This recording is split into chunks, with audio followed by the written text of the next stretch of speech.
Throughout roughly a year and a half of full-scale war, Ukraine has been dealing with an enemy superior in manpower and heavy machinery. The much-awaited Western equipment gives Ukraine a chance to gain a crucial advantage in the ongoing counteroffensive. Assault operations against well-defended Russian positions are only possible thanks to systems such as the French AMX-10 RC. The AMX has many names: light tank, reconnaissance tank, or roue canon, meaning wheel cannon in French. The 105mm cannon is so accurate it's sometimes called an artillery sniper rifle.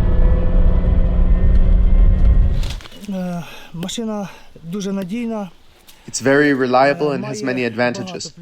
Due to the fact that it's wheeled, it's very maneuverable and fast. It can reach speeds of up to 90 kilometers per hour.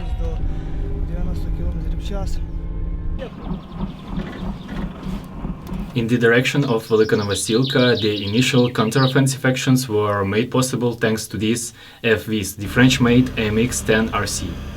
They are a highly versatile tool in hands of Ukrainian Marines, as they can perform basically any task, whether it's reconnaissance, raids, breakthroughs, but they prove themselves to be especially effective with indirect artillery fire. These AMXs belong to the newly formed brigade. Most of the crew had no military experience prior to their training in France. Nevertheless, this crew has already been battle-tested, as was the armor of the vehicle. In fact, the Metro and his loader RACCOON have already lost one AMX. One of 3 hit AMXs was ours. The armor withstood very heavy fire and direct artillery hits. We didn't expect this, but that's why we're still here, talking to you now. In such conditions, any machine is in danger, despite how armored it is. The most important thing is that the crew has survived and is looking forward to returning to the task ahead, storming Russian fortifications.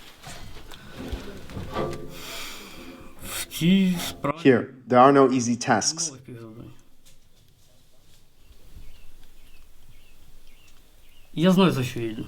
I know what I'm fighting for. It's hard, but I have no choice. I don't want them to come for my family.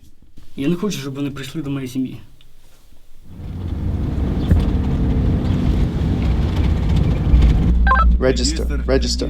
This is HELM. To the horses. Let's go. This is Neskuchne. Next stop is Storozheve. From Velyka Novosilka, we drive south to the newly liberated villages. Here the Ukrainian army has penetrated approximately 6 kilometers deep.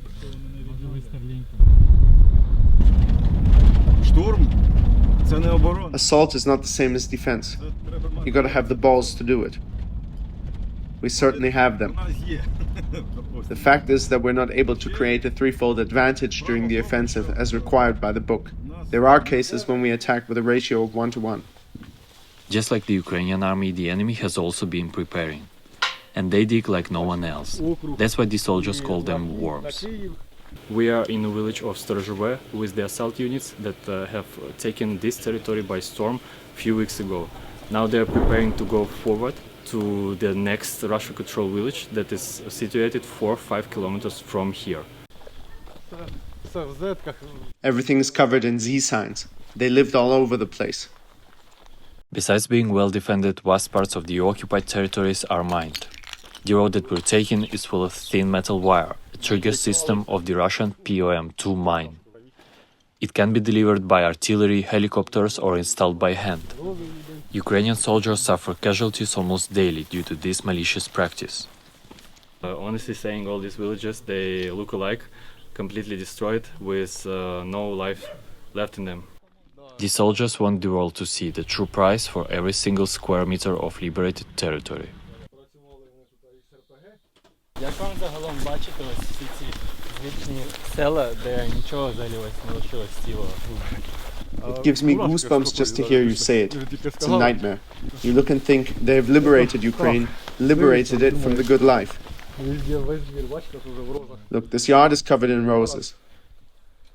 But now, these roses don't bring happiness to anyone.